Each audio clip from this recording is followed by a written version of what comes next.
Hello， 大家好，我叫农雨熙，我是越南高平人，然后现在我是 Hôm trước anh thấy là em được lên cả báo Nhân dân của Trung Quốc nữa. trời Đó ơi. thì không hiểu sao là mình rất là có duyên với các bạn học giỏi. Thì biết là một trong những cái sinh viên thực sự phải nói là mình rất là ngưỡng mộ về cái tài năng ấy. Em học ở trường đại học ngôn ngữ Bắc Kinh. Vâng. Đấy. Sau đấy thì em cũng có học một khóa đào tạo của trường đại học sư phạm Bắc Kinh. Thế là đã từng học ở Bắc Kinh rồi. Vâng. Và bây giờ thì quyết định là về Quảng Tây để gần nhà hơn. Về Quảng Tây gần nhà hơn. Anh nhớ không nhầm là bạn này dạy của trung tâm của trường đại học Hà Nội. Đó, dạy bao lâu nhỉ?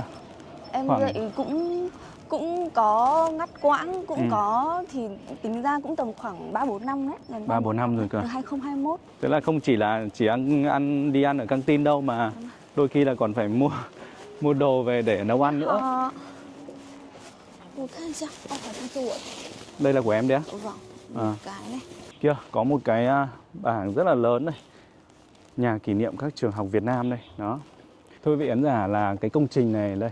Vào những năm 50 đến 70 của thế kỷ 20 này, nhân dân Việt Nam đang trong thời kỳ kháng chiến chống Pháp, chống Mỹ cực kỳ khốc liệt và gian khổ đây. Sau đó nó sẽ có cái mã sơn phân mã, bên trên có cái khoai ti của mình này, xong bắt đầu cho vào.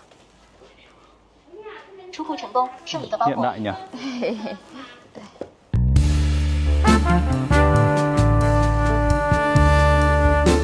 Quý vị khán giả thân mến, chào mừng quý vị khán giả đến với kênh của Vương Linh Vlog. Hôm nay thì Linh đang có mặt tại một ngôi trường rất là nổi tiếng của Quảng Tây, đó là Đại học Sư phạm Quảng Tây. Đó, hôm nay thì Linh đến đây để gặp gỡ một người bạn và cũng nhờ người bạn đó dẫn mình tham quan trường. Đây là lần đầu tiên Linh vào với ngôi trường này thôi. Đây là khu vực cổng trường và mình thì đang chờ người bạn đây rồi. Hello. Lại đi quả xe trông đẹp thế. Đây bạn của Linh, đây bạn ấy tên là bạn Biếc đó. Và hôm nay ra đây là với một con xe đạp như này luôn. Bình thường là em đi trong trường là em phải đi xe này à? Tại vì là có những từ chỗ nhà em ra đây thì nó xa ấy. Nên là đi xe đạp cho nó tiện.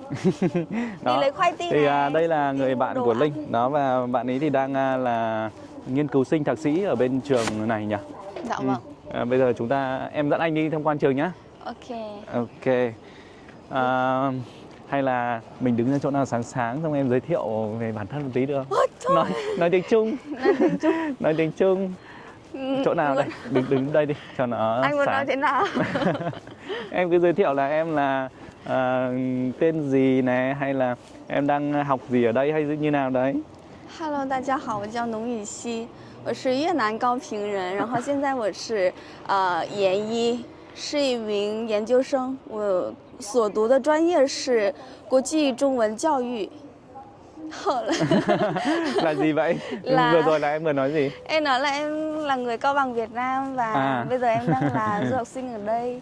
Chuyên ngành của em đang là học giáo dục, nghiên cứu sinh giáo dục Hán ngữ quốc tế ở đây. Thế là đây là một cô giáo tiếng Trung mọi người ạ. Đó, và thực ra thì Linh đã biết bạn Biếc khá là lâu rồi, bởi vì là hai người thì cùng quê với nhau. Đó, và cũng có cái Facebook, có cái thông tin của nhau ấy. Vậy nên là Linh đã kết nối để nhờ bạn Biếc là hôm nay dẫn mình để tham quan cái ngôi trường rất là nổi tiếng của Quảng Tây này. Đó. Thì trường này là chắc là cũng lâu đời rồi em nhỉ? Đúng không? Cũng rất là lâu rồi, thành lập từ năm 1932. Thế thì tính đến nay cũng rất là lâu rồi. Cũng có thay đổi khá là nhiều đấy. Thế bây giờ là em tính là sẽ dẫn anh đi đâu trước nào? Cứ đi lên trên này xong rồi chỗ em sẽ dẫn anh đi qua, ví dụ như là thư viện này, hay là ví dụ như là một số tòa nhà ở đây chẳng hạn, một số khu ở đây. Ok. Khu ký túc xá của các du học sinh nước ngoài. Phải công nhận là khuôn viên của những trường đại học Trung Quốc mình thấy đẹp thật. Trước đây thì mình đã đến với trường Đại học Bách khoa Quế Lâm, thì cũng là một ngôi trường gần với khu vực Đại học Sư phạm Quảng Tây này. Nhưng mà lúc đó thì chưa có dịp để vào trường này, tại vì cũng không quen ai cả. Đó, thì may quá là bây giờ thì biết là bạn biết học ở đây thì nhờ bạn ấy kết nối. Và trước đó nữa thì Linh cũng được vào trường Đại học Vũ Hán, cũng là một ngôi trường rất là đẹp mắt. Và bây giờ thì đang được ở Sư phạm Quảng Tây. Phải nói là những cái ngôi trường ở Trung Quốc người ta trồng rất là nhiều cây nhỉ? Đặc biệt là anh đấy nhá, hai bên này đều là cây quế hoa ấy. Ui, cái cây kia đẹp này nhỉ? Trông đẹp lắm. Cây quế hoa là cây nào? Cây quế, tất cả dọc hai bên đường này đều là cây quế hoa. Trong tiếng Trung gọi là quế hoa, quế Quế lín, hoa. quế lâm là quế lín, quế hoa đấy, đúng rồi. Cây xanh xanh này là quế hoa á? Đúng rồi, cả dọc khu này trong trường em thì có rất là nhiều quế hoa như vậy. Thế... Cây này trong tiếng Việt mình gọi, mọi người Việt Nam gọi là cây mộc ấy. Cây mộc à? Cây mộc hương ấy. À, cây mộc hương à? Nó có hoa à? Hay như nào? Có hoa bắt đầu từ mùa thu, bắt đầu mùa thu. Nhưng mà tại vì ví dụ như năm nay thì lại nóng, mùa thu ở đây thì ở Quế Lâm lại gần như là không có mùa thu luôn. Đến mùa thu rồi nhưng mà nó vẫn nóng như gần như mùa hè, và đùng một cái là lạnh, chuyển sang mùa đông luôn ấy. Thực ra thì anh thấy cái thời tiết ở chỗ này nó cũng khá là giống với thời tiết trên quê mình. Đấy, nó cũng kiểu trên Cao Bằng của quê Linh. Ở đây có những cái cây phong này đẹp nhỉ? Cây phong này đẹp thế. Hôm nọ Linh đi Vũ Hán thì cũng thấy rất là nhiều cây phong này. Nhưng mà tại vì cái đoạn đường trước đó ở Vũ Hán thì nó chưa nở thì phải, cho nên là mình không thấy được nhiều cái cây đẹp như này đâu. Đẹp quá. Nó rụng gần hết rồi. Em sang đây học là từ lúc nào? Em sang hồi tháng 9. Tháng 9 á? Tháng 9 thì bây giờ là tháng mấy rồi nhỉ? Tháng 1. Thế có nghĩa là mới sang mấy tháng thôi nhỉ? Sau một kỳ ạ. Sau một kỳ. Trước đây là em học đại học là ở Hà Nội nhỉ?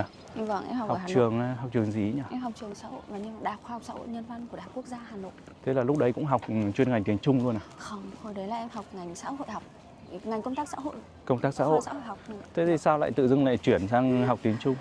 Tại vì em có một cái đam mê rất là lớn về tiếng Trung. Bắt đầu Dạ. lại từ em năm 3 là em bắt đầu thích tiếng Trung rồi. Thế nhưng mà khi mà em xin phép bố mẹ là cho em đi du học thì bố mẹ em không đồng ý, bởi vì là em sắp kết thúc một chương trình đại học rồi. Nên là bố mẹ em có nói là cố gắng để tốt nghiệp đã, rồi con muốn đi đâu thì bố mẹ sẽ kiểu ủng hộ ấy. Thế là em bắt đầu học xong chương trình của em và em bắt đầu học tiếng Trung rồi. Em thi các chứng chỉ để em apply. Nhưng mà cái quá trình này nó cũng rất là gian nan và vất vả. Chưa có duyên lắm, nên là mãi thì em mới có được cơ hội. Mãi mới có một cái cơ hội để bắt đầu. Có nghĩa là mình đã tốt nghiệp cái chuyên ngành xã hội học rồi, đúng không? Vâng, thì mới bắt đầu apply bằng những cái chứng chỉ liên quan đến tiếng Trung này. Học tiếng Trung và apply. Thế là thành ra là 2 bằng đấy chứ nhỉ? Bằng của cái chương trình kia. Tại vì tức là em chuyển đổi cái ngành gọi là ngành đại học của em ấy. Trong tiếng Trung này gọi là bẩn khưa ấy, trong tiếng Việt của mình gọi là cử nhân. Cử nhân thì em gọi là cử nhân công tác xã hội. Nhưng mà khi mà em học ngành giáo dục Hán ngữ này thì là em áp thẳng lên thạc sĩ luôn. Áp thẳng luôn thạc sĩ. Vâng, là chuyển đổi ngành chứ không trái ngành, chứ không phải là cùng ngành của em. Đó thì tại vì Linh có thông tin của bạn biết, cho nên mình biết rằng là bạn ấy là một cô giáo rất là tài năng luôn.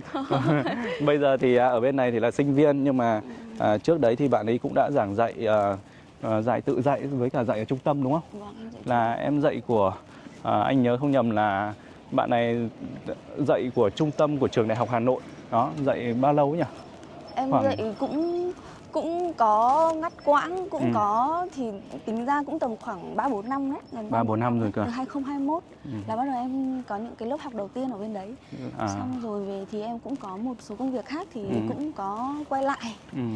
Rồi vẫn luôn là giáo viên của trung tâm đấy. Vẫn là bây giờ thì vẫn đang dạy, đúng không? Vâng. Đây này, đây là tòa nhà quốc tế dành cho các du học sinh nước ngoài. Đây là Quốc tế giáo dục giao lưu trung tâm, tức là trung tâm giao lưu quốc tế về giáo dục ấy. Đúng rồi, giáo dục quốc tế đấy. Đây thì là liên quan đến sinh viên quốc tế, đúng không? Là sinh viên quốc tế thì thường là sẽ ở đây. Đại đa số thì sẽ là ở đây. Tòa nhà này với cả tòa nhà số 1 thì có 2 cái. Trong tiếng Trung thì tụi em gọi tắt là Quốc Chiao. Quốc Chiao. Y lấu和2楼, tòa 1 và tòa 2. Đấy.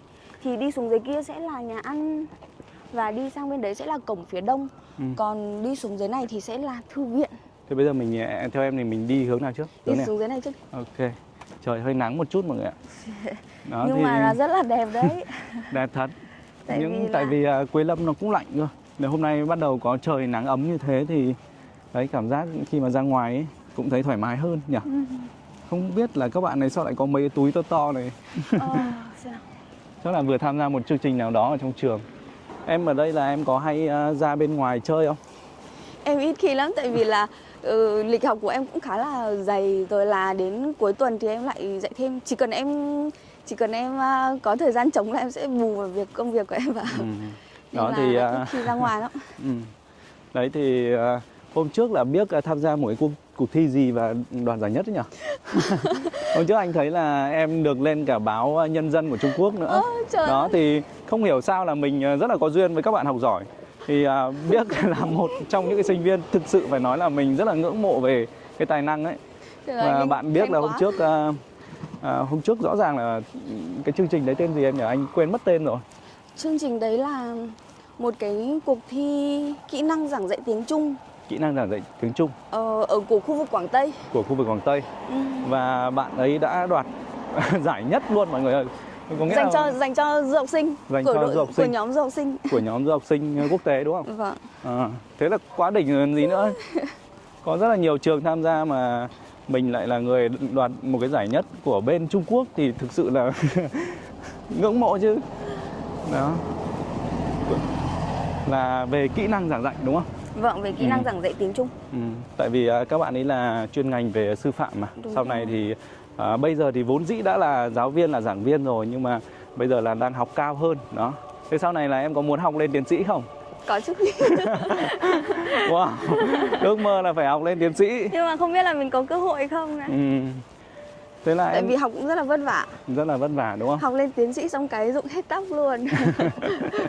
Học lên tiến sĩ rụng hết tóc luôn. Thật. Để học thạc sĩ ở trường này thì mình sẽ cần bao nhiêu thời gian em? Cần mấy năm? Thạc sĩ có một số chương trình thì sẽ tầm khoảng 3 năm. 3 năm. Một số trường thì sẽ là 3 năm, còn thạc sĩ chuyên ngành của em thì trong năm nay đợt vừa rồi này thì sẽ chỉ dành cho là tụi em là 2 năm thôi. 2 năm à? Nên là tụi em sẽ phải cố gắng học hết tất cả các môn trong năm đầu tiên. Và bắt đầu đến sang năm thứ 2 thì tụi em sẽ bắt đầu thực tập. Và phải chuẩn bị cho luận văn tốt nghiệp. Tại vì luận văn thì cũng yêu cầu cũng rất là cao dành cho sinh viên, tức là nghiên cứu sinh chuyên ngành của tụi em. Nên là không thể nào mà thờ ơ được. Nên các thầy cô cũng kiểu sắp xếp thời gian để cho tụi em có nhiều thời gian hơn cho cái công việc nghiên cứu của tụi em. Đây này, trên này là thư viện này. Đâu? Chỗ nào? Đây này. Rất là to, rất là rộng. Đấy là thư viện luôn đấy à? Ui, là thư viện. to nhỉ. Thế bình thường là em có hay lên thư viện không? Có, em có cắm cọc ở trên thư viện luôn. Có nghĩa là gần như là ngày nào là cũng lên đây để học bài. Nếu như em mà có lịch trống em không ở phòng thì em sẽ ra đây. Là sẽ lên thư viện. Anh có muốn lên thư viện sao? Anh cũng muốn, nhưng mà bây giờ bên ngoài là mình còn có những cái chỗ nào cần đi trước không? Thì lát nữa mình lên thư viện sau cũng được. Thực ra chỗ nào cần đi em thấy ví dụ như là anh đúng rồi, có một cái nơi mà rất là đặc biệt em sẽ đưa em đi qua ngay sau thư viện luôn. Có liên quan đến Việt Nam, lại còn liên quan đến Việt Nam. Để xem. Tại vì đây là một ngôi trường của Quảng Tây và theo như Linh biết thì cũng có những cái liên kết nối với những trường đại học của bên Việt Nam nhỉ? Đúng rồi. Ở bên này thì giáo dục về ngôn ngữ Trung Quốc thì trường Đại học Sư phạm Quảng Tây có kết hợp với cả trường Đại học Khoa học Xã hội và Nhân văn của thành phố Hồ Chí Minh thì có hệ đào tạo là 22, kết hợp 2+2, tức là sinh viên sẽ có 2 năm học ở Việt Nam, năm nhất và năm 2, sau đấy thì năm 3 và năm 4 sẽ sang bên này để học. Wow.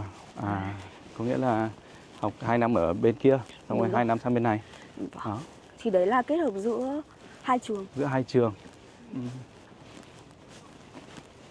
Ở ngay đây à? Công trình em nói là ngay đây à? Đằng sau.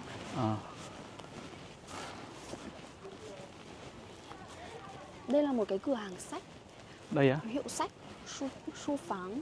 Mọi người thường vào đây thì cũng có thể là đọc sách, học và đọc sách ở trong này cũng rất là yên tĩnh. Mọi người đang có chương trình gì ấy? Đang kiểu quay phim các thứ nhỉ?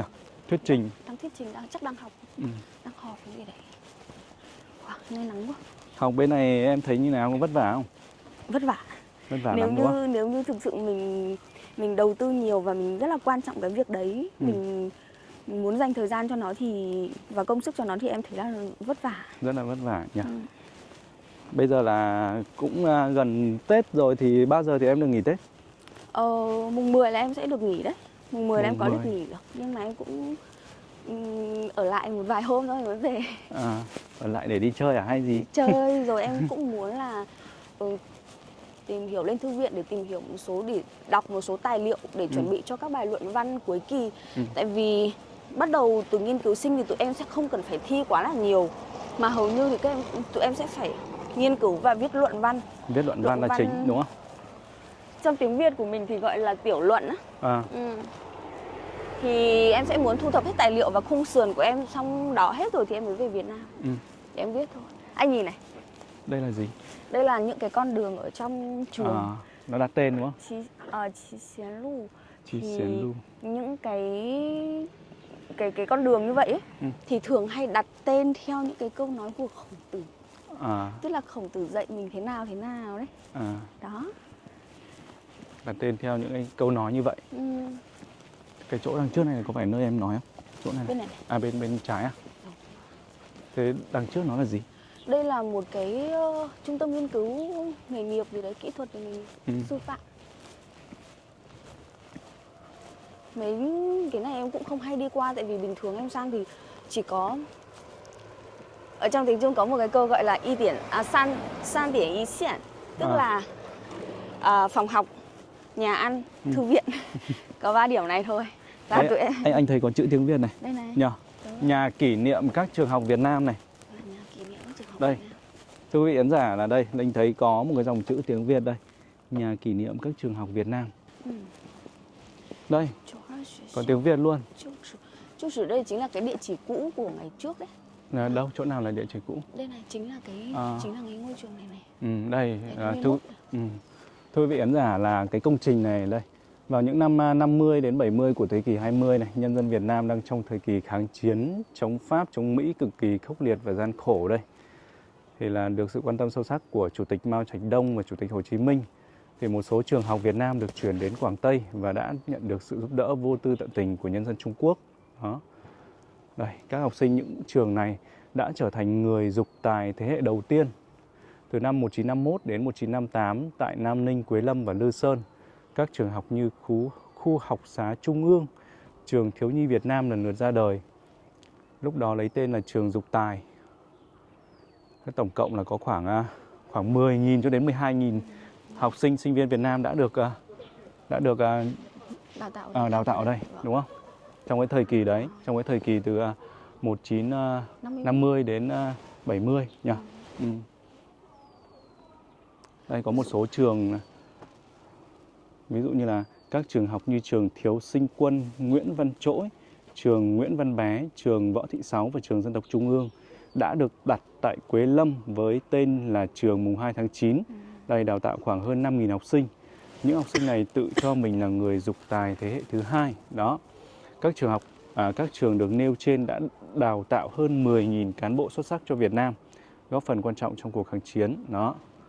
Wow. Nó còn rất là nhiều những thông tin khác ở bên dưới nữa. Cho nên là cái tình hữu nghị giữa Việt Nam và Trung Quốc ở đây thì rất là tốt đẹp, đúng không? Tốt đẹp và sâu đậm. Ở đây có những cái sơ đồ về nhà kỷ niệm. Sơ đồ về ví dụ tầng 1 nhà kỷ niệm đây. Và người ta còn ghi cả tiếng Việt nữa đây. Có phòng tiếp khách này, có trung tâm nghiên cứu Việt Nam này, phòng trưng bày hình ảnh các cựu học sinh xuất sắc và hiện vật các trường học Việt Nam. Đó. Ở đây nó có những thông tin. Còn đây là trên là tầng 2. Đó. Ví dụ như đây là phòng trưng bày 1 là Chủ tịch Hồ Chí Minh tại Trung Quốc này. Cái thứ hai là trường dục tài, thứ ba là trường lục quân và trường mùng 2 tháng 9. Đó, trường chuyên tu ngữ văn Trung Quốc và giáo dục lưu học sinh ngày nay. Bây giờ mình vào đây nhé. Kia có một cái bảng rất là lớn này. Nhà kỷ niệm các trường học Việt Nam đây. Đó. Ở đây là có khoảng bao nhiêu sinh viên Việt Nam em biết không? Em cũng chưa nắm được. Cũng chưa nắm được đúng không? Nhưng mà trong lớp em thì có nhiều không? Thực ra thì trong lớp em năm nay thì rất là ít các bạn nghiên cứu sinh, chỉ có Việt Nam thôi. Có phải là hình như là đến năm nay là bắt đầu cái việc là apply vào những trường học Trung Quốc là khó hơn rồi đúng không? Cũng một phần tại vì yêu cầu cũng khá là cao, bắt đầu yêu cầu cũng cao hơn và thay đổi thì em cũng không rõ, em cứ nghĩ là lúc đầu khi mà em vào đây thì em sẽ được học với các bạn Trung Quốc và lớp của em cũng khá là đông ấy. Xong cái thì đến lúc vào lớp thì chỉ có tất cả là 7 bạn thôi. Chỉ có 7 bạn thôi, là tất cả đều Việt Nam à? Không, có một bạn nước ngoài, một bạn khác, bạn ấy đều mình 7 người này đều đang là nghiên cứu sinh thạc sĩ nhỉ? Trong đó thì có 5 nghiên cứu sinh thôi, còn hai bạn còn lại thì là hai bạn kiểu dạng như các bạn ấy học 1 năm học học apply một một năm. năm về tiếng. Ừ. Nhưng mà học ở mức độ cao rồi, tại vì các bạn cũng đã tốt nghiệp. Hôm nay mở cửa này, không biết là có hoạt động gì không? Có các cô giáo ở trong này này. Có các cô giáo à? Có thầy, cô giáo, các thầy chắc là đang. Thế đây là khu tầng 1 à? Khu tầng 1 Đúng không? Trung tâm, đây là Trung tâm Nghiên cứu Việt Nam. Đó, có cái bảng Trung tâm Nghiên cứu Việt Nam ở đây. Còn những cái chỗ khác thì sao? Bên này là phòng trưng bày và vẫn là Trung tâm Nghiên cứu Việt Nam. Ví dụ như trong những cái dịp đặc biệt hoặc là có tiếp đón các lãnh đạo của Việt Nam sang bên này để thăm á, thì sẽ có thể là được mở tổ cửa, chức ở đây, mở cửa ở đây để mọi người có thể đi vào tham quan, đi xem. Còn hôm nay mình chỉ như là sinh viên ở trong trường thôi, cho nên là chỉ có thể là tham quan ở bên ngoài thôi, để cho quý vị khán giả biết là tại Quế Lâm của Quảng Tây có một ngôi trường tên là Đại học Sư phạm Quảng Tây và có những cái kết nối với Việt Nam từ những cái thập kỷ trước, đó là từ 1950 cho đến 1970 rồi. Đó, một cái mối tình gọi là hữu nghị giữa Trung Quốc và Việt Nam vào cái thời sâu sắc nhất, đó, vào cái giai đoạn đó. Đấy, nhà kỷ niệm các trường học Việt Nam. Thế là em vào đây là theo diện học bổng toàn phần chứ, đúng không? Vâng, em học đúng bổng rồi. toàn phần. Tại vì Linh cũng có biết trước đó rồi. Thế là học bổng toàn phần thì mình được những cái gì? Có nghĩa là người ta sẽ trợ cấp về hỗ trợ về học phí. Học phí là mình sẽ không mất gì nữa. Vâng, ký túc xá. Ký túc xá là không mất chỗ gì. ở. Và có được hỗ trợ về bảo hiểm. Lại còn có hỗ trợ về bảo hiểm. Và tụi em cũng có được hỗ trợ về sinh hoạt phí, một phần sinh hoạt phí nữa. Thế là vừa đi học mà lại còn vừa được tiền nữa. Đấy thì cái vừa đi học vừa được tiền này thì đúng là chỉ dành cho những học sinh, sinh viên giỏi thôi mọi người ạ. Vậy nên là nếu như có bạn nào còn trẻ mà xem video này thì muốn đi du học Trung Quốc chẳng hạn thì nhất định là phải học giỏi. Cố gắng hết mình, cơ hội sẽ đến với bạn. Đấy. Bây giờ thì em nghĩ là mình nên đi đâu? Đi đâu được nhỉ? Thực ra ban nãy là cái cổng mà mình đi vào á, là đi xuyên qua đây cũng sẽ đến cái trường đó, đến cái cổng đó ấy. Thì bây giờ mình có thể đi ra một cái khu nữa là khu nhà ăn, hoặc là ví dụ như các bạn ở đây thì các bạn rất là tiện, bởi vì là có gọi là khi mà các bạn order đồ, các bạn đặt đồ ở trên mạng ấy, thì là người ta sẽ đưa đến những cái trạm mình ký nhận đồ bưu phẩm ấy, thì trong tiếng Trung gọi là khoai ti đấy. Thì các bạn sẽ đi đến đấy để nhận. Thì em cũng vừa có 2 cái đơn ở đấy thì là cũng đi sang bên đó để tiện để em lấy luôn, tại vì cũng gần ở bên này, em đang ở đây á. Em thấy Quế Lâm là như nào? Về phong cảnh hay là về chi tiêu sinh hoạt? Quế Lâm thì là trong tiếng Trung có một câu, người Trung Quốc có nói một câu là Quê Lín山水甲天下, tức là sông núi, núi non của Quế Lâm thì đẹp nhất thiên hạ ấy. Mà cũng rất là đẹp. Em nghĩ là em cũng rất là phù hợp ở đây, bởi vì là khí hậu nó cũng khá là, nói về lạnh thì nó cũng không lạnh bằng các vùng ở phía miền Bắc. Đến mùa hè thì mặc dù cũng nóng nhưng mà em thấy cũng được, tại vì là ở đây thì là một thành phố du lịch, cho nên là môi trường cũng rất là sạch đẹp và trồng rất là nhiều cây, em thấy là cũng rất là thơ mộng. Đúng rồi. Đâu đâu cũng thấy cây, và ngoài đường kể cả buổi trưa anh đi nắng rất là to nhưng anh sẽ nghĩ là rất là mát mẻ. Đúng, công nhận. Linh đã đến Quế Lâm lần này là lần thứ 2 và mình cũng không nghĩ được rằng là năm trước mình đến đây và năm nay mình lại đến đây một lần nữa. Đó, trong khi là ngày xưa là khi mà còn hồi đi học ấy, hồi cấp 3 hay là hồi học đại học Việt Nam ấy, chỉ ước mơ là sau này sẽ đặt chân đến Quế Lâm một lần, bởi vì là lúc đấy là mình biết rằng Quế Lâm nó rất là đẹp đấy, nhưng mà chỉ biết ở trên mạng thôi, và luôn ước mơ một ngày sẽ được đặt chân đến, và cũng không ngờ rằng là bây giờ lại có thể đang xuất hiện ở đây luôn, và lại còn ở trong một ngôi trường đại học rất là nổi tiếng của Quế Lâm như vậy. Thế là lúc đấy anh có tìm hiểu nhiều ấy chứ. Em ngoài Bắc Kinh với cả Nam Ninh này không biết đâu hết luôn. Mãi về sau khi mà bắt đầu em tìm hiểu nhiều em mới biết nhiều hơn. Không, Quế Lâm thì nó nổi tiếng về núi non nhiều. Và trước đây thì Linh đến Quế Lâm, Linh cũng đã quay khá là nhiều tập ở Quế Lâm rồi.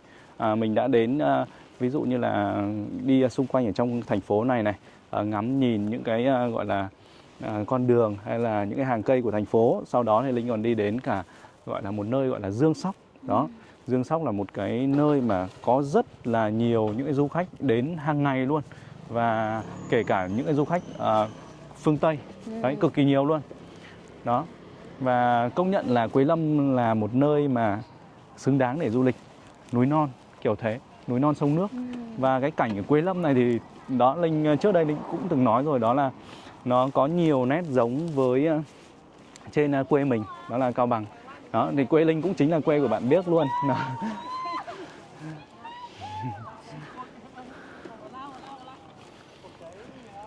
Rất là giống. Rất là giống, công nhận là phong cảnh khá là giống nhau. Đấy. Nhưng mà bên này thì được cái là nó có nhiều những công trình nó lớn hơn, nó phát triển hơn. Còn về cảnh núi non thì khá là giống nhau. Ăn uống chi tiêu ở đây thì em cũng khá là hợp lý. Tại vì sao mà cái đợt này em chọn ở Quảng Tây và Quế Lâm thì em thấy rằng là cũng khá là gần với nhà của em. Nếu như em về thì em cũng về rất là tiện. Và đi trong, em chỉ cần đi tàu là em có thể về đến rồi. Ví dụ như là mình đi tàu cao tốc đúng không? Vâng. Thì em sẽ đi đến đâu? Em sẽ đi từ đây đến Nam Ninh. Nam Ninh chuyển một chặng, rồi từ Nam Ninh ra đến Tĩnh Tây. Xong từ Tĩnh Tây thì em ra cửa khẩu Long Bang và em ra Trà Lĩnh rồi em về nhà luôn. Vâng, nên đó là thì khá là tiện. cửa khẩu Long Bang là một cái cửa khẩu, nó là phía đối diện của bên cửa khẩu quốc tế Trà Lĩnh thuộc tỉnh Cao Bằng. Đó. Thì rất là tiện, trong một ngày là mình đã đến rồi. Vâng, ví dụ như sáng sớm em đi là chiều em đã về đến nhà rồi. Là chiều đã đến nhà. Và kịp giờ chấm hộ chiếu để đi về luôn. Thế thì đúng là không khác gì, đôi khi đi Hà Nội còn xa hơn. Đúng rồi, đi Hà Nội còn xa hơn. Đó, đôi khi đi Hà Nội là còn xa hơn đấy mọi người ạ. Nếu mà giả sử như là mình tính từ cái vị trí là cái tỉnh của Linh thôi. Đó. Ở trong này là khu ký túc xá của các em cấp 2 hay là cấp 3 này. Ở trong trường của em thì có cả các bạn học sinh cấp 2, cấp 3 nữa. Nhưng mà năm nay thì các bạn ấy có chuyển lên trên Nhạn Sơn. Tại vì trường Đại học Sư phạm Quảng Tây thì có 3 khu. Khu này là Dục Tài đấy, ban nãy mình có đọc là khu Dục Tài. Như Trái, đúng rồi. Còn một khu nữa là Vương Phủ ở bên kia. Vương Phủ, cái đấy cũng rất là truyền thống, rất là lâu đời, và đấy là một cái khu du lịch cũng là nổi tiếng. Anh đoán là cái khu này là cái khu mà cổ nhất ở đây đúng không? Có nghĩa là đầu tiên nhất. Cái khu khác cơ chứ không phải khu này. Thế à? Khu này là khu mới. Khu này là khu sau cơ. Khu kia mới là khu mà lâu đời nhất. Vâng. Nhưng mà cái khu mà kiểu nhà cửa các thứ đẹp hơn ấy là khu nào? Nhà cửa đẹp hơn, chắc xây là rộng hơn thì chắc là ở trên núi, ở trên Nhạn Sơn thì cũng có. Tại vì là mấy năm vừa rồi này thì cũng mới xây một cái khu thư viện, một cái tòa thư viện cũng rất là lớn, và ở trên đấy thì cũng rộng hơn rất là nhiều. Một số tòa nhà cũng khá là Nhưng mà em có phải lên trên đấy học không? Hay là chỉ học ở trong cái khu Dục Tài này? Rất là may là em không có môn nào ở trên kia. Lúc trước khi em vào thì em cứ nghĩ là em sẽ phải lên trên núi rồi. Nhưng mà may quá, thế là khoa quốc tế của em thì lại, giáo dục quốc tế của em thì lại ở dưới này, nên là em chỉ học ở dưới này thôi. Ở đây thì ở khu Dục Tài này thì thường là về các môn về khoa học tự nhiên là nhiều. Rồi ở bên Vương Phủ kia thì là sẽ liên quan về môn lịch sử, các liên quan về lịch sử, nghiên cứu về lịch sử. Còn ở trên núi thì sẽ là các chuyên ngành liên quan về đến nghệ thuật này, rồi là thể dục thể thao rồi các thứ.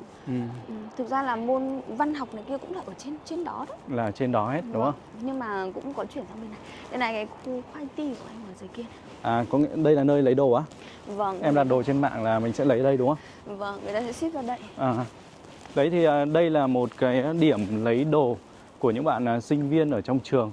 Đó, khi mà đặt đồ trên mạng thì họ sẽ ship đến đây. Và sau đó thì mình phải đến đây và quét mã, chắc là quét mã đúng không? Thì mình mới biết là cái đồ mình ở cái chỗ nào nhỉ? Người ta có dán hết cả rồi anh ạ. Thông tin người ta có dán. Ví dụ như nếu như người ta không có thông tin rõ lắm thì mình sẽ có cái máy ở đấy để mình sẽ nhập số điện thoại và cả cái mã của mình, người ta chuyển vào điện thoại của mình á. Thì mình sẽ có thể tìm được. Ví dụ như của em thì đều có sẵn mã ở đây rồi nên em có thể lấy. Ví dụ như là của em là đặt chai tương ớt. Không thể thiếu chin xui của Việt Nam được. F. Đặt chai tương ớt luôn. Đây. Ui, có rất là nhiều đồ đây.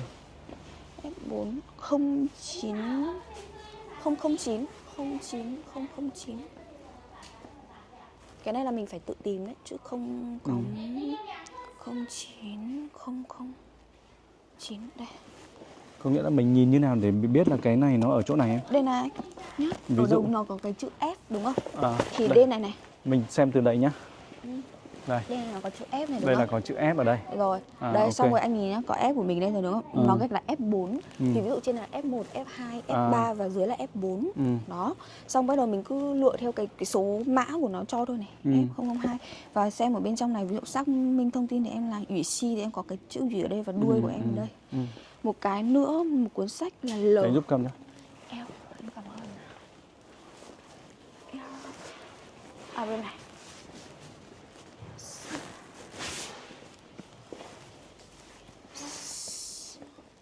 Không 9 16. Đồ các bạn đặt rất nhiều nhỉ? Nhiều lắm. Bây giờ thì chủ yếu là đặt online hết rồi. Tụi em có hẳn mấy khu để lấy đồ luôn. Đây, có được rồi. Đây chỉ là một trong các khu thôi đúng không? Vâng, đây này, đây là một khu này, bên kia là một khu này, ở cổng đông một khu nữa. Cổng đông cổng Xong bắc ra một mình khu. cân à? Có phải Đây. cân không?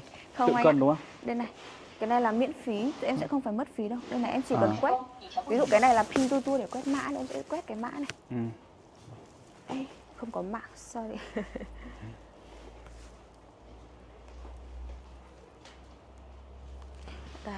Đây. Xong bắt đầu sẽ có cái mã sơn mã. Bên trên có cái khoai ti của mình này, xong bắt đầu cho vào. Hiện đại nhỉ? Có hiện đại luôn. Rồi, ok. Thế là Thế xong. rồi. Để anh cầm giúp. Đây, anh cầm cái trên, em cầm cái. Ok. Rồi.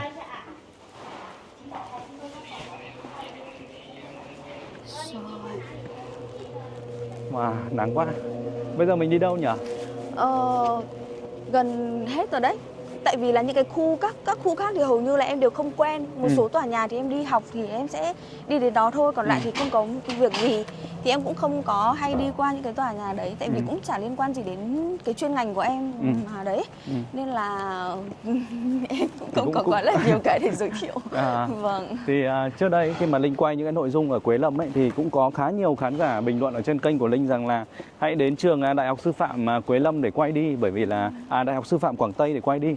Bởi vì là nơi này là trước đây anh học ở đấy hay là chị học ở đấy chẳng hạn. Đó thì lúc đó Linh chưa có dịp để có thể là đến đây để quay. Đó, may quá hôm nay đã đến đây được rồi. Đây này, cái này là ban trưa, tức là xe của trường. Ví dụ thì sẽ có ở, tại vì trường em có 3 khu mà. Cho nên là ví dụ như buổi sáng hoặc là buổi chiều thì các bạn mà muốn đi sang phải đi sang các khu khác học, hoặc là các giáo viên mà phải đi dạy ở các khu khác ấy, thì sẽ đi ra chờ ở cái điểm trước thư viện đấy để chờ xe đưa đón như vậy. Nên là cũng rất là tiện.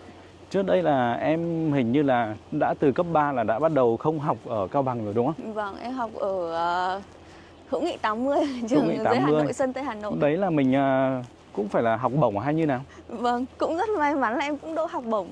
Mặc dù thế là có nghĩa là một cái quãng thời gian đi học tính từ cấp 3 là không mất tiền một đồng nào của gia đình rồi. Đó. Bạn này là đến cái thời điểm hiện tại là không mất tiền của gia đình một chút nào về cái vấn đề học tập. Nói vậy thôi nhưng cũng tốn kém lắm anh ạ. Tại vì là em thì ở Cao Bằng với cả được tính gọi là ở vùng biên giới, vùng sâu, vùng xa ấy. Nên là cũng phải quyết tâm lắm, bố mẹ cũng rất là ủng hộ. Nên là hồi đấy khi mà em đỗ học bổng thì bố mẹ cũng đồng ý cho em đi xuống Hà Nội để em học. Từ 15 tuổi. Từ 15 tuổi đã bắt đầu xa nhà rồi. Vâng. Tính đến bây giờ là năm nay là bao nhiêu tuổi nhỉ? Đừng nói tuổi mà. Bạn ấy ngại không cho nói tuổi thế thôi. Nhưng mà nói chung là cũng là lâu lắm rồi nhỉ? Vâng, cũng rất là lâu rồi ạ. Dù bao nhiêu tuổi nhưng mà trông mình vẫn còn trẻ, vẫn xinh xắn như thế này thì sao đâu. Ngại phải nói về tuổi lắm. Ok. Thế thì anh phải rút kinh nghiệm để mà sau này để quay những tập khác. Ở Trung Quốc thì đừng hỏi các bạn nữ về tuổi tác nhỉ. Cả các cô, các chị cũng vậy. Thế à? Vâng. Là một điều tối kỵ. Là một điều tối kỵ luôn. Vâng. Ở Trung Quốc thì ví dụ như các chị hay là các bạn ấy thường thì mọi người sẽ kiểu muốn tôn trọng các bạn ấy, hoặc là ví dụ như ở đối phương ấy thì thường mọi người sẽ gọi trẻ hơn một ví dụ như là bằng tuổi bằng tuổi mình thì mình có thể gọi là bạn hoặc thống xuyến là được rồi. À. Xong hơn tuổi mình, ví dụ như thậm chí bằng tuổi mẹ của mình thì mình cũng có thể gọi là chị chứ,不要叫阿姨ấy. Gọi là chị. Chị Đây Chia là đó đúng không? cô. Vâng. À. Xong bắt đầu bằng tuổi bà của mình thì hắn gọi là a姨ấy. Gọi là Ôi, cô thế là à? bác. Vâng. Thế thì có Còn khi nếu mà là anh đã cao gọi sai rất nhiều lần rồi. Nếu mà cao tuổi quá thì cũng hắn gọi là nải này, là bà. Vâng. Đó. Đấy Có thì, những người thì người ta không cầu kỳ về cái này, nhưng một số người thì họ lại rất là cầu kỳ trong cái việc xưng hô. Vâng. Xong rồi có một cái nào đó mà liên quan đến cái việc là khi mà giả sử mình gặp người Trung Quốc một lần thì ngoài tuổi ra thì tên thì sao? Tên thì thực ra người Trung Quốc không giống như người Việt Nam mình. Người Việt Nam mình thì sẽ gọi là có thể hỏi về tên của người ta, nhưng mà người Trung Quốc thì thường lịch sự nhất thì người ta sẽ phải hỏi họ. Quê xỉng là quý danh quý tính, đến quê xỉng. Ví dụ một câu đi, là anh mới gặp em lần đầu thì... Nhưng mà thường như vậy thì ví dụ như mình cũng gần sát tuổi nhau thì sẽ không hỏi như vậy đâu. Mà cũng có thể em sẽ hay hỏi một câu hỏi mở, đó là "请问怎么称呼?" "怎么称呼?"称呼là xưng hô đấy. Anh muốn em xưng hô anh như thế nào ấy. Thế anh ví dụ như người Trung Quốc người ta nói thế nào? "可以叫我王林、阿林什么的都可以", kiểu vậy. Hoặc là ví dụ như anh họ Đinh. Anh họ Đinh. Thế thì anh có thể nói là "我姓丁", tôi họ Đinh. Vậy thì em hỏi Tinh cơ. Hoặc là ví dụ như trong công việc thì người ta sẽ nói là Tinh Xiên Sẵn. Tinh Xiên Sẵn là anh Đinh. Vâng. Xiên Sẵn. Và thư viện xem. Ngoài ra có những cái gì mà lưu ý về những cái văn hóa về giao tiếp hay là cái gì với người Trung Quốc nữa không? Văn hóa về giao tiếp à? Tự dưng nói với em cũng không cũng chưa kịp nghĩ ra, đúng không? là gì rồi. Thế thì mình đi vào thư viện đi nhỉ? Mình xem thư viện. Mình sẽ xem là thư viện của trường này. Một cái thư viện rất là lớn mọi người ạ. Kia là chắc là tú sư khoản này.图书馆đúng không?图书馆. Đó.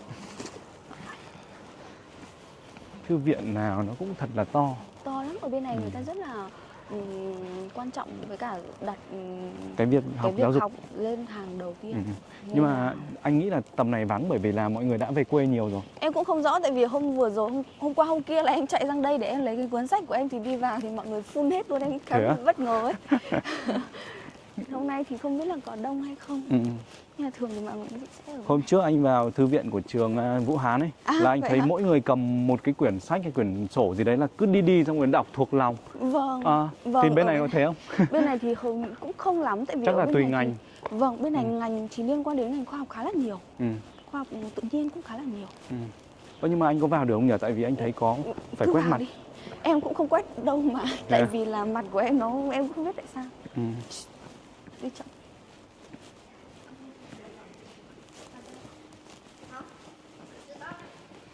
Hôm nay là thư viện không mở.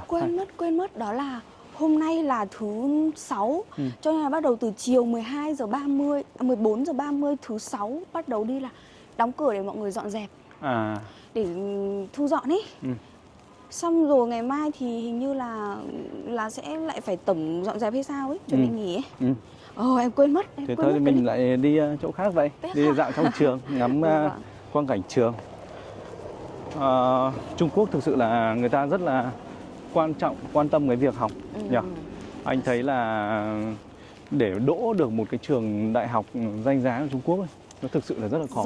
Rất là khó, rất là vất vả. Tỷ lệ chọi rất cao, đúng không? Áp lực, rất là áp lực. Trường sư phạm Quảng Tây ở Quảng Tây ấy, thì nó có phân loại là nó sẽ là top mấy các thứ không? Tính ra toàn quốc là nó sẽ rơi vào tầm khoảng 150. Thế á? Vâng, 150, 151 của toàn quốc. Thế còn Quảng Tây thì sao? Quảng Tây thì là số 2. Quảng Tây là số 2. Sau Đại học Quảng Tây. Nhưng mà về ngành giáo dục, đây có xem. Về ngành giáo dục thì ở phía Nam cũng đi về hàng đầu đấy. Về ngành giáo dục Hán ngữ quốc tế là cũng đi về hàng đầu. Một số trường thì cái ngành giáo dục Hán ngữ quốc tế này thì sẽ gộp lại với một số ngành như là Hán ngữ hoặc là văn học tiếng văn học Trung Quốc chẳng hạn. Còn trường này của tụi em thì là riêng, có một khoa riêng luôn. Và cũng có rất là phát triển. Những năm gần đây thì rất là phát triển về cái việc đào tạo tiếng Trung cho người nước ngoài, đặc biệt là đào tạo giáo viên cho người nước ngoài. Thì... Anh nghĩ là ở Quảng Tây thì chắc là sẽ có nhiều người Việt Nam học nhất nhỉ? Ở Quảng Tây là cũng có rất là nhiều người Việt Nam và cũng khá là nhiều trường. Bởi vì cơ bản ấy là thực ra là thứ nhất là nó so với những cái tỉnh thành khác của Trung Quốc ấy thì Quảng Tây nó rất là gần Việt Nam. Vâng. Thế nữa là cái chi phí sinh hoạt ở Quảng Tây thì nó cũng khá là tương đương với Việt Nam, Vâng. đúng không? Với cả là điều kiện về học tập các thứ là bản thân Linh khi mà đến với trước đó thì Linh đã có thời gian là sống trong trường Đại học Bách khoa Quế Lâm cùng các bạn sinh viên ấy, thì mình thấy rằng là cái việc ví dụ như là ký túc chẳng hạn cho sinh viên quốc tế nó thực sự là đẹp luôn ấy, nó thực sự là đẹp so với cái sinh viên Trung Quốc. Vâng. Đó, tại sao lại thế nhỉ? Tại sao lại rất là bất ngờ luôn. Thì thực ra người Việt Nam mình khi mà các khu dành cho các sinh viên quốc tế của người Việt Nam mình cũng sẽ khang trang hơn, cũng sẽ đẹp hơn nhiều. đúng không? Vâng, và vâng, ưu tiên sinh viên quốc tế hơn. ưu tiên sinh viên quốc tế hơn. Nhưng mà tạo điều kiện rất là nhiều. Vâng. Khi mà sang đây như vậy thì có buồn không? Có hay nhớ nhà không? Thời gian đầu thì em cũng khá là nhớ nhà. Nhưng mà em cũng quen rồi, em cũng quen rồi anh ạ, tại vì em cũng không hay ở nhà lắm. Cơ bản là bạn biết thì bạn đã đi học từ năm 15 tuổi làm gì, đúng không? Vâng. Đã bắt đầu xa nhà từ năm 15 tuổi rồi. Nói thế thôi chứ ở trong nước em cứ hay chạy về nhà suốt ấy. Vâng. Đó, để mà đến với một cái hành trình học tập mà tại Trung Quốc như thế này thì chắc là cũng phải trải qua rất là nhiều những cái khó khăn rồi, đúng không? Vâng. Nhưng mà có tiện chia sẻ không? Đó thì thực ra là Linh thì biết cũng khá lâu rồi, cho nên là mình biết là bạn ấy sẽ không bao giờ chia sẻ những cái câu chuyện cá nhân các thứ này đâu. Đó, nhưng mà có lẽ là anh cũng phải xin phép là chia sẻ một chút. Đấy là bạn ấy để mà có thể hiện tại đang có mặt học tại một cái ngôi trường gọi là danh giá của Quảng Tây như thế này thì đã phải nói chung là một cái hành trình rất là dài, đúng không? Vâng. Khá là Trước đây đã từng học ở nơi nào khác nữa chưa? Ngoài em học dài hạn thì em học ở trường Đại học Ngôn ngữ Bắc Kinh. Vâng. Đấy. Sau đấy thì em cũng có học một khóa đào tạo của trường Đại học Sư phạm Bắc Kinh. Thế là đã từng học ở Bắc Kinh rồi. Vâng. Và bây giờ thì quyết định là về Quảng Tây để gần nhà hơn. Về Quảng Tây gần nhà hơn. Ông em trước cái lúc mà em chuẩn bị apply, ông em nói là thế lại đi Bắc Kinh à? Đi Bắc Kinh thì xa lắm. Về xa lắm. Tại vì ông bà em cũng có tuổi rồi á. Thế xong em bảo là không ông ơi, con ở Quảng Tây. Thế là ông em cũng yên tâm hơn. Cũng yên tâm hơn rất nhiều, đúng không? Đấy thì những cái câu chuyện cá nhân thì thôi mình nghĩ là cũng không nên đào sâu quá. Mọi người muốn tìm hiểu thì có lẽ là tìm hiểu qua Facebook của bạn biết thôi. Đấy. Bây giờ đây, chỗ này có cái hàng cây đẹp nhỉ? Đẹp. Vâng, em thấy nó rất là bình yên. Cứ chiều chiều qua đây thì sẽ có các ông các bà đi dạo này, hoặc là dắt các em bé để đi dạo. Ở trên này cũng đẹp. Anh đói chưa? Anh á, một lát nữa nhá, một lát nữa mình bước đi bộ thêm một chút nữa, sau mình sẽ ăn ở căng tin trường nhỉ? Ăn ở căng tin trường luôn, hôm nay cho đi ăn căng tin của Đại học Sư phạm Quảng Tây. Ok, thế là lại một lần nữa được ăn cơm sinh viên rồi. Đấy. Ở bên này thì thực ra là Linh đã quay nhiều rồi, Linh cũng biết rằng là cái chi phí sinh hoạt ấy nó nói rẻ thì cũng không phải rẻ, nhưng mà rẻ hơn so với những cái tỉnh thành khác của Trung Quốc. Vâng. Đấy. Còn so với Việt Nam mình thì khi mà quy đổi ra thì nó cũng đắt hơn một chút thôi. Nói chung là cũng không quá là đắt đâu, không quá là đắt đỏ đâu. Nhưng mà ở bên này là mỗi tháng là em sẽ được bao nhiêu tiền trợ cấp từ nhà trường? Ví dụ với cái diện học bổng toàn phần như vậy. Học bổng của em học ở ASEAN và được hỗ trợ là 1.500. 1.500. Vâng. 1.500 thì cũng khoảng tầm khoảng bao tiền nhỉ? Khoảng 6-7 triệu nhỉ? Chưa đến đâu anh. Chưa đến à? Chưa đến đâu. 1.000 là 3,9 triệu rồi. Thì 500 nữa là 500 nữa coi như một nửa nữa, 2 triệu nữa. Khoảng 6 triệu đây em ạ. Khoảng 6 triệu. Nhưng mà có đủ không? Có đủ cho cái việc mình chi tiêu sinh hoạt các thứ không? Em nghĩ là nếu như là tiền ăn thôi thì nó là dư. Nhưng mà ví dụ như các đồ dùng sinh hoạt, tiền điện, tiền nước, ví dụ tiền điện, tiền nước là tụi em sẽ phải tự chi trả này, hoặc là ví dụ như tài liệu này, rồi đi lại các thứ thì tụi em sẽ phải chi thêm, cho nên là em nghĩ là không đủ. Nếu mà tính là em nghĩ là vừa đủ, cũng vừa đủ suýt soát. Vừa đủ để sinh hoạt ở đây. Nhưng mà anh nghĩ là với cái tính cách của em thì chắc chắn là em sẽ còn phải làm thêm, em vẫn đang dạy học mà đúng không? Vâng, em vẫn đang dạy học. Thì bạn ấy vẫn đang ngoài cái việc là làm một cái sinh viên ở trên trường thì buổi tối là vẫn đang dạy học tiếng Trung đúng không? Đang dạy học tiếng Trung ở thứ nhất là của trung tâm dạy online, thứ hai là dạy cá nhân cho các bạn có nhu cầu nữa nhỉ? Vâng, ví dụ như là một số các bạn mà muốn em hỗ trợ một chẳng hạn thì em có thể tranh thủ với cả thời gian này có thể linh động được. Còn ví dụ như để em mà mở lớp lớn thì thời gian đây thì em có thể là em cũng chưa thể nào mà mở một cái lớp mà có tầm khoảng 5 đến 10 bạn được. Tại vì là thời gian lịch trình của mọi người cũng khác nhau và em không thể nào mà điều chỉnh được. Ví dụ như có những tuần thì em sẽ phải đi hội thảo, đi họp, đi nghiên cứu này kia, vâng, tham gia hoạt động này kia nữa thì sẽ rất là bất tiện và sẽ bị kéo dài thời gian, cũng ảnh hưởng đến hiệu quả của mọi người ấy.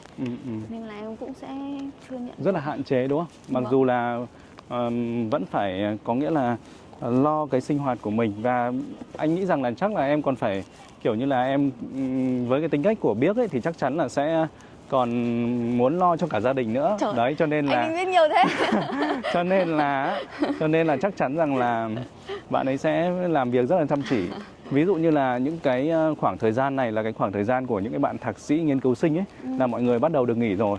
Để ví dụ như là đi chơi hay đi đâu đó thì Biếc vẫn đang ở trường đây, Biếc vẫn đang ở trường, và may mắn là mình đến đúng lúc như thế này thì cũng mới có thể là cùng Biếc là đi tham quan cái khu trường này. Đó, thì mọi người còn đang đi chơi mà bạn ấy còn đang ở đây và học tập. Thực sự là phải nói là về cái tinh thần học tập của em ấy là anh quá là ngưỡng mộ luôn, thề luôn. Khen từ nãy giờ luôn à? Thì cũng là rất là tài năng mà, đâu phải là khen chơi đâu đúng không? Ở đây anh thấy có mấy cái quán nước này, hay mình mua nước gì đi nhỉ? Em muốn nước gì không? Chọn nhá. Thì em cho vào Chọn uống. quán nào? Anh muốn uống nước nào? Em chọn đi. Bình thường thì em hay uống Quán này quán này. Thế chọn đi, vào đi. Nhưng anh thích uống bên kia mà đúng không? Có Anh thích uống bên kia không? Thì em mua bên này, mua bên kia cũng được. Nhá hả? Một khăn chả? Đây bây giờ thì mình sẽ mua nính mấn sủi. Em không hay uống cái này à? Em ít khi uống lắm. Nính mấn Nếu sủi uống ở đây thì em chỉ uống củ phân thắng. trà chanh, nước chanh. Chanh sức khỏe. Thưa quý vị, là ở đây thì Linh thấy là đây, đối diện bên này thì có một cái nơi mà rất là nhiều người đang đánh bóng bàn. Đa phần là cũng thấy là người lớn lớn đây. Đây là thầy cô giáo mà em? Em cũng không rõ lắm. Đây cũng có thể là thầy cô giáo mà cũng có thể là những người dân ở trong khu của trường Đại học Sư phạm Quảng Tây này. Ở đây thì mọi người phổ biến nhất là cái môn bóng bàn. Đó, còn các cụ thì hay đánh cờ. Em có chơi thể thao môn gì không? Bình thường thì em chỉ chạy bộ với cả tập linh tinh thôi, chứ em còn đánh cầu này kia, nhưng mà ở sang bên này em cũng không có thời gian để chơi mấy. Rảnh một tí là chỉ có chạy bộ thôi. Hôm trước là anh thấy cái ảnh của em ấy là về ở trên Facebook ấy, là thấy mặc một bộ quần áo võ. Đấy là Thái Cực Quyền. Thái Cực Quyền là em cái chương trình đấy thi là có nghĩa là mình phải thi kỹ năng về giảng dạy. Ngoài ra là phải thi một môn năng khiếu à? Vâng. Thế là em thi là võ à? Vâng. Thái Cực Quyền. Vâng. Wow. Đó. Các bạn sao lại vừa có thời gian học tiếng Trung mà lại có thời gian để học tập những môn khác? Không, thực ra thì là kiếm là ngày xưa là em học võ vô Việt Nam mình. Học võ Việt Và Nam. lúc đấy là em có học kiếm rồi. Cho nên là khi mà bắt đầu đi thi thì em nghĩ rất là nhiều thứ, em nói là em có cái tài năng gì nhỉ? Xong em cũng thử một vài cái, nhưng mà cô giáo em có nói là có cái gì đặc biệt hay không ấy. Thì cô cho mấy cái bài múa quạt các thứ, xong em bảo là ôi em chịu thôi, mấy cái bài múa này em không thể nào mà múa được đâu, em không dịu dàng đến mức đấy. Thế là em bảo nếu như vậy thì em có thể cải biên thành kiếm được. Cải biên thành kiếm. Tại vì là ngày xưa em có đánh quen kiếm rồi, nên là em có thể chuyển sang kiếm của Trung Quốc được, tức là mấy cái kiểu cái thế của Trung Quốc được ấy. Đó, nên là em đã lại cải biên thành võ kiếm của Trung Quốc. Đấy, hôm trước là Linh thấy là bạn ấy mặc diễn thuyết thì mặc một bộ trang phục về áo dài của Việt Nam. Đó, sau đó thì thấy mặc một bộ trang phục về võ thuật. Thế em diễn thuyết đấy là về chủ đề gì? Không phải diễn thuyết, là em giảng dạy. Vâng, tụi em sẽ có 6 phút để em trình bày giảng. Và em sẽ phải bốc một cái đề, tức là vào một cái điểm ngữ pháp giảng dạy của Trung Quốc. Sau đó em sẽ có một hôm để chuẩn bị.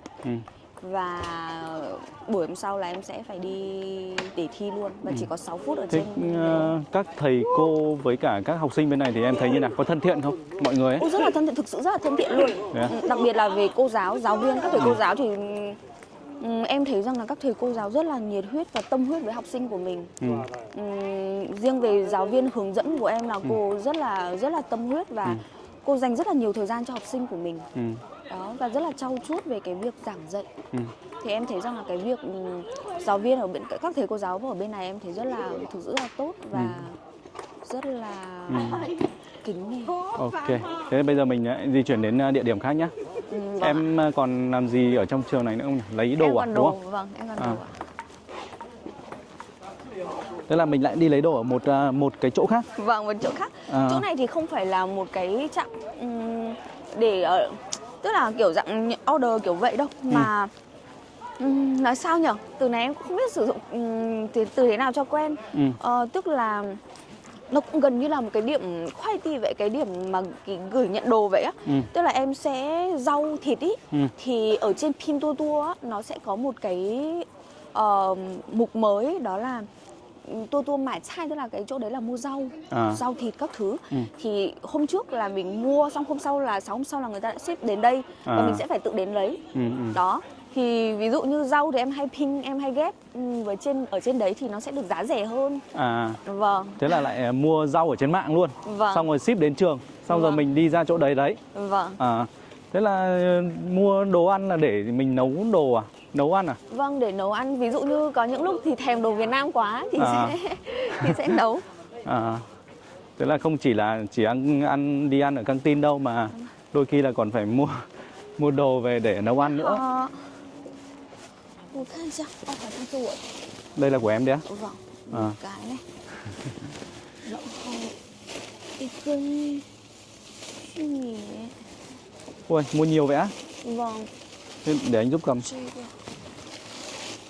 Phòng em là có mấy người? Em có 2, em nữa là 2. Thế là em là ở với một bạn Việt Nam khác à? Hay là... Không, bạn đấy là người Thái Lan. Người Thái Lan luôn? Vâng. Ôi, rất nhiều đấy. Đâu để anh giúp cầm. Đây. Anh cảm ơn. Cầm cả mấy cái túi kia đi. Từ đã để em xem có những cái thứ gì đã. Họ cứ ship về đây xong rồi mình ra đây lấy thôi. Vâng. Đây là cuộc sống của sinh viên đấy mọi người ạ. Cuộc sống của sinh viên, nghiên cứu sinh thạc sĩ luôn. Ước mơ là học lên tiến sĩ. Nghiên cứu sinh nghèo.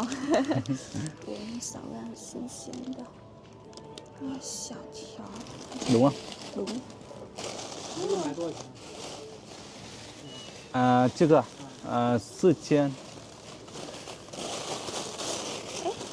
Có anh bán, có anh 老板，我还有一个那个 quán ở 西 đây 红 vừa 柿， hỏi 我 máy 有 của Linh. 看到。西红柿。对，是今天的一起的。就是它，谢谢。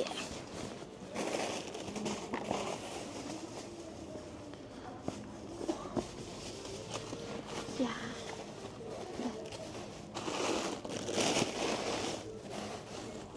đủ chưa nhỉ? Đủ chưa? Đủ rồi đấy. Ok. Ok, để anh giúp cầm thêm một túi gì đi. Nhiều quá, em cầm được mà. Thôi em cầm được. Đủ chưa? Đủ rồi.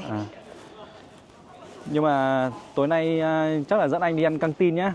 Còn đồ thì bây giờ mình cất đi về về phòng đã nhỉ? Vâng ạ. Căng tin thì một tuần này em sẽ ăn mấy buổi căng tin? Ui, em không đếm được đâu. Có những hôm em ngấy quá em đi vào một vòng xong em đi ra luôn.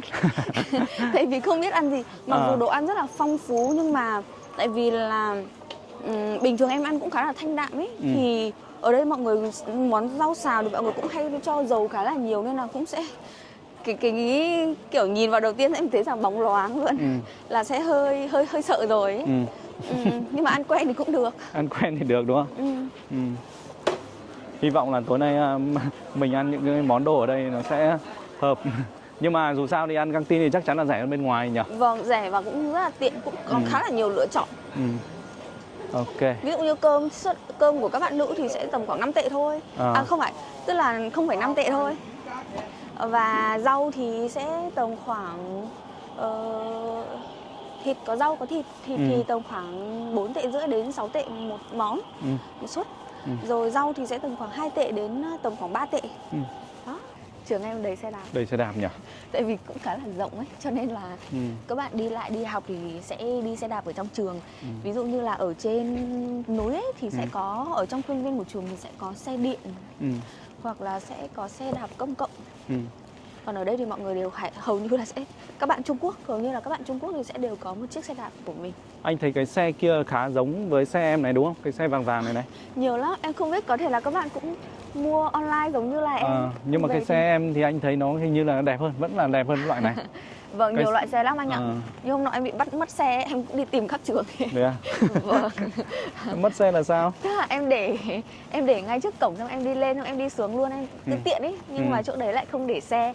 Thế là bị vệ chủ dắt đi cất một chỗ khác, em không thấy. Chỉ là cất thôi chứ không phải là mất đúng không? Nhưng mà lúc đấy em nghĩ là sẽ tưởng bị là mất xe. Đúng không? Vâng. Cái xe em hình như là giống cái này đúng không? Cái của em là màu trắng. Chẳng qua là màu trắng thôi. Đây này, các bạn lắp thêm cái này để giá để điện thoại để các bạn check map này. Em sắp tới em một sẽ cái xe mua như này là khoảng bao nhiêu tiền? Cũng tầm khoảng hơn 300 tệ đấy. Thế à? Vâng, hơn 300 Thế là tệ khoảng tầm triệu 2, triệu 3, triệu 4 gì đấy nhỉ?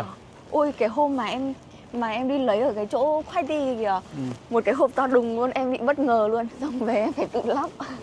Lọ mọ Có nghĩa là mình mua online trên mạng, nhưng mà nó là những cái khớp nối về mình tự lắp vào. Vâng, là đúng tự không? lắp, tại vì người ta đóng vào trong thùng ấy.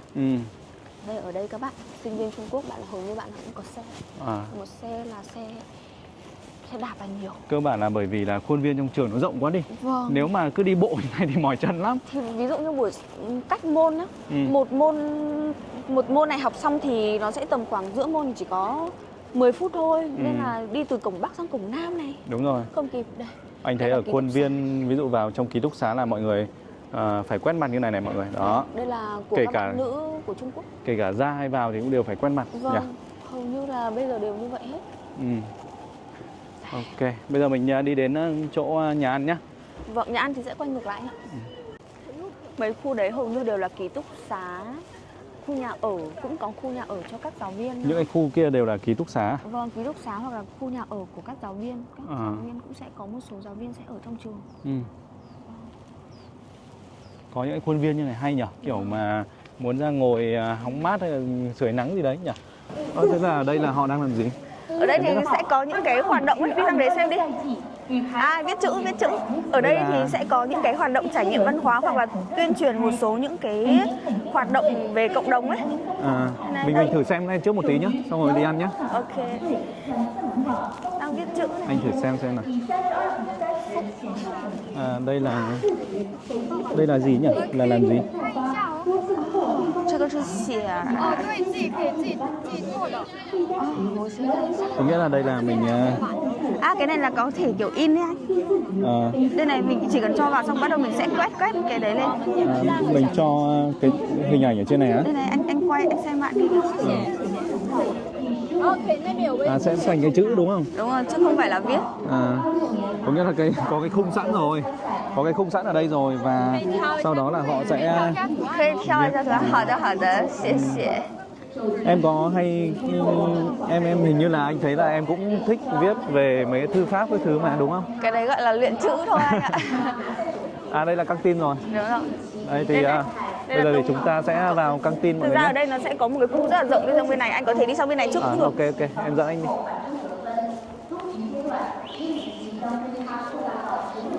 Ở đây á, cái này được gọi là cái Xiao Mai Bu, một cái cửa hàng tạp hóa nhỏ. Ở đây thì có bán khoai nướng ấy. Ở đây cứ mùa đông là bắt đầu sẽ bán khoai nướng ở mấy cái quầy này. Là cái chỗ này đấy à? Đúng rồi. Đây cái quầy khoai nướng, khoai lang nướng. Đắt không? Không, cũng rẻ lắm nhưng mà cũng rất là ngon. Cái kiểu tụi em khi mà đi từ thư viện về buổi tối là khoảng 11 giờ, 10 giờ gì đấy ra là chỉ mong là vẫn còn khoai thôi. Mùa này ăn khoai là hợp lý này. Đây là căng tin của trường Đại học Sư phạm Quảng Tây nhỉ? Một trong những căng tin của trường này. Bên này thì sẽ có mấy món mì nè, rồi các thứ. Wow, một cái căng tin rất là rộng rãi mọi người ạ. Và Linh thấy là ở trên này thì giá thành nó cũng cao nhất là có 8,5 tệ cho một món. Bánh cuốn của Việt Nam này. Có cả những người lớn tuổi già này là những người thầy cô à? Tất cả, tại vì ở trường của em cũng rất là mở ấy, nên là sẽ có cả trường cấp 2, trường cấp 3 và cũng có ví dụ như là những khu dân các ông bà thì cũng có thể vào đây được. Mình thấy nhiều món lắm mọi người ạ, từ ngô khoai cho đến là những cái món ví dụ thịt gà, rau xanh, nói chung là đủ thứ luôn. Những cái căng tin của những cái trường đại học ở Trung Quốc này thì thực sự là nó có quá là nhiều lựa chọn đi. Thôi bây giờ thì mình bắt đầu là mình sẽ lấy khay đúng không? Anh có muốn Xong đi rồi sang mình bên tự đấy chọn xem nữa không? Có nữa à? Vẫn còn đấy. Ở đây một khu, xong ở giữa một khu với cả ở bên ngoài nữa. Thì khu này là đang đóng rồi này. Đấy, thú vị là rất là đông, mặc dù là cũng chưa phải là quá là giờ trưa đâu. Giờ này chưa phải là đông. Thế à? Tại vì là bình thường nếu như cái giờ tan học bây giờ mọi người về nghỉ một số rồi, còn không là sẽ xếp hàng dài từ đây đến dưới kia luôn. Có nghĩa là tầm này là mọi người đã bắt đầu về nghỉ đông rồi, đúng không? Đúng. Bảo sao là đây có một dãy chưa đông lắm nhỉ? Ở quầy giữa kia thì sẽ là đồ ăn sáng, còn đây thì sẽ là đồ nhiều món như này á. Cái này thì cần gì phải ra ngoài nữa. Nhưng mà đồ của em lựa chọn thì em sẽ thường ăn ghi quay với cả món súp lỡ xào kia. Thú vị là đây, chỉ ở một cái khu vực này thôi đã thấy rất là nhiều món như vậy rồi. Từ súp lơ, thịt vịt, các loại thịt, trứng, rau, đậu, đủ thứ luôn. Cả một dãy như vậy. Đây này cũng vẫn có. Còn nếu như mà lấy cơm thì mình sẽ xếp hàng ở đây và mình sẽ lấy cơm. Người ta sẽ lấy cơm. Chỗ này á? Anh ăn bao nhiêu người ta sẽ lấy cơm cho mình đúng không? Ăn ít cơm phải thôi quét nhỉ? bằng thẻ của em hay là như nào? Quét bằng thẻ của em. Có thể quét bằng của anh không? Không. Anh phải có cái app bún sản này này. Thì mới thanh toán được đúng không? 您好，我在这儿吃2份。 Thế thì là bây giờ biết 都是2两的。 sẽ quét cho mình cũng như bạn ấy là mỗi người một好，suất cơm. 谢谢阿姨。 Thế là 2 bát cơm như vậy là bao nhiêu tiền? Là 1 tệ. 2 bát cơm như vậy là 1 tệ mọi người ạ. Có nghĩa là khoảng 4.000 đi. Đấy. Ok anh chị. Xong rồi bây giờ là đi lấy đồ ăn. Đi chọn một chỗ ngồi nào đó đã đi để mình đặt đồ. Hay thật đấy. Thế là dạo này tự dưng là sang Trung Quốc là có duyên với các trường đại học và lại còn được đi ăn cơm sinh viên luôn. Ngồi đây ha. Ngồi đây luôn nhỉ? Bây giờ thì sẽ đi lấy đồ. Bây giờ mới đi lấy đồ. Đúng rồi, em để đặt ở đây. Ok. Mình để cái cốc nước kia để cho gọi là đánh dấu vị trí. Anh gọi đồ trước đi xong rồi em sẽ quét cho anh. Ok. Thế bây giờ là mình sẽ ăn gì đây? Ăn gì? Chưa cơ. Thế là gì? Hảo rồi. Chưa cơ. Thấy là kìa. Chưa. Chắc còn phải lên khay bên chỗ khác nữa nhỉ? Sao tính tiền từng chỗ à? Có thể vào với nhau cũng được. Tha hay要别的阿姨在那边. Anh còn muốn ăn nữa không? Hào đậu. Tính riêng à? Bình thường thì có thể tính chung với nhau ấy. Ok, xong đến quay bên này thì mình lấy gì thì mình lại quét một lần nữa.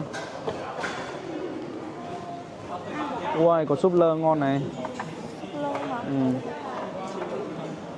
Gì? Chưa cơ.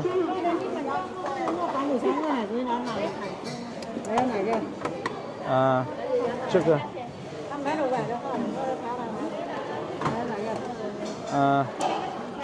Thế thôi. Thế là Đấy. 然后我要一 không biết là hết 个， bao tiền. 我要一个那个鸡肉。 Đây bây giờ là bạn biết bạn lấy. Đó. 我要点这个。好啦，可以了，谢谢。 Ôi chỉ lấy thế thôi á? Đây, ví dụ một suất cơm của Biếc thì sẽ là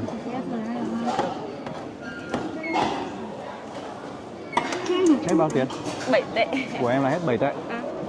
Thế là khoảng xem nào. 28.000. Em ăn thấy như nào? Cái này Được. em thấy là cũng khá là ổn, tại vì là em chọn những cái món cảm giác nó không phải quá là nhiều dầu mỡ. Cái hôm nọ mà em ăn xong em gọi đồ ăn xong em mang ra ngoài kia để em lấy thêm cái xúc xích. Thế là cái cô bán hàng cô bảo là tại sao lại ăn thanh đạm thế? Xong rồi em bảo là từ đầu kỳ cho đến giờ thì 2 cái món cháu ăn nhiều nhất là vịt quay với cả món súp lơ xào. Đấy là thanh đạm nhất rồi. Còn thỉnh thoảng thì sẽ ăn thêm món. Tại vì ở đây ít đồ luộc lắm, hầu như không có đồ luộc. Anh thấy cũng toàn dầu mỡ nhỉ? Đúng rồi, nếu như luộc ấy, người ta sẽ có cái sốt, người ta sẽ rưới lên trên, nhưng mà sốt đấy nó cũng dầu. Đấy.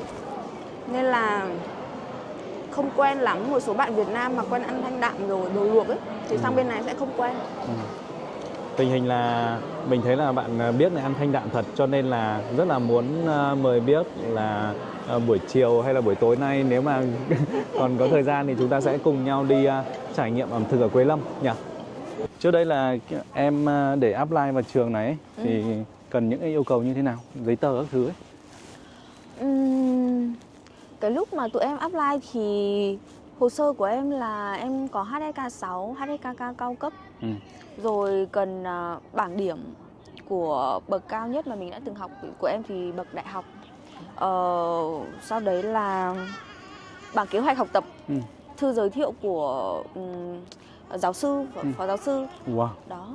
Trời ơi. Giấy khám sức khỏe, ok. Đó là bằng đấy. Trời ơi. Học tập thì với những cái loại giấy tờ đấy thì thực sự là phải yêu cầu cũng rất là cao thì mới có thể là gọi là có một cái chen được chân vào giữa hàng bao nhiêu hồ sơ đấy nhỉ? Vâng. Rất là khó khăn luôn.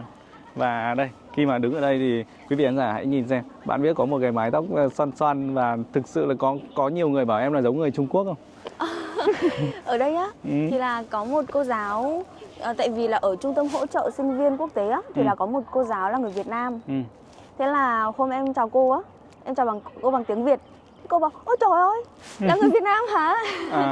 Vâng, thế cô nghĩ là người Trung Quốc. Đấy thì khi mà anh nhìn biết thì anh cũng thấy là có rất là nhiều nét giống với những người Trung Quốc luôn.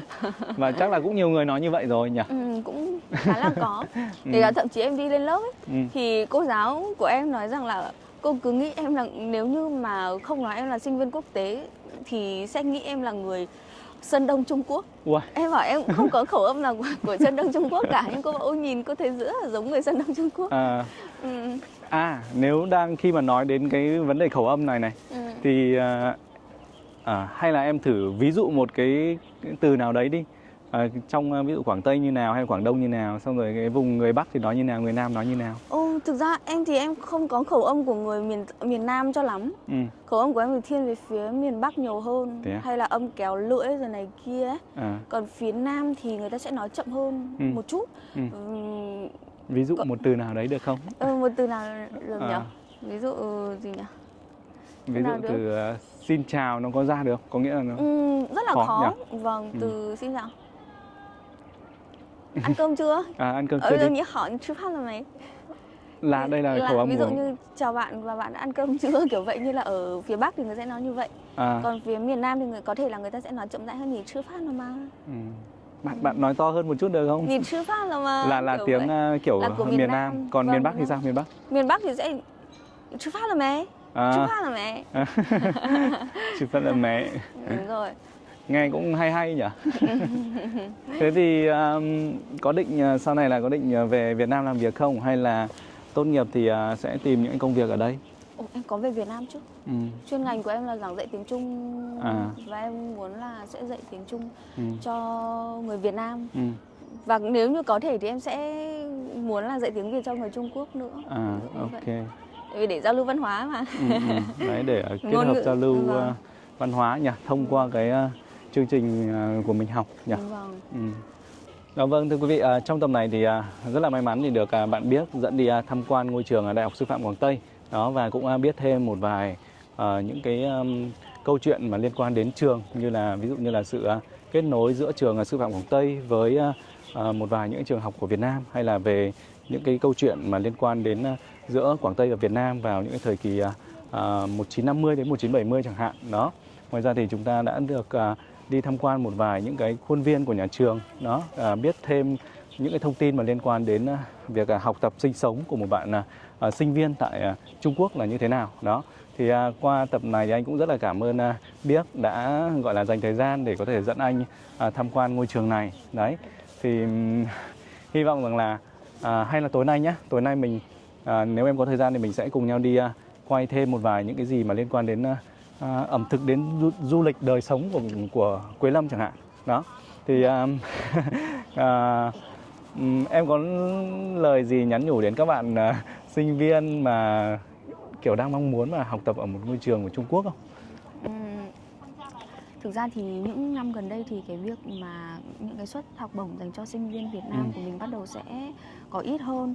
Thế nhưng mà các bạn Việt Nam của mình ấy thì thực sự để so sánh với một số các bạn nước khác, kể cả các bạn nước khác cũng công nhận rằng là người Việt Nam mình thì học rất là tốt, rất là chăm chỉ và học thì rất là siêu, rất là lợi hại.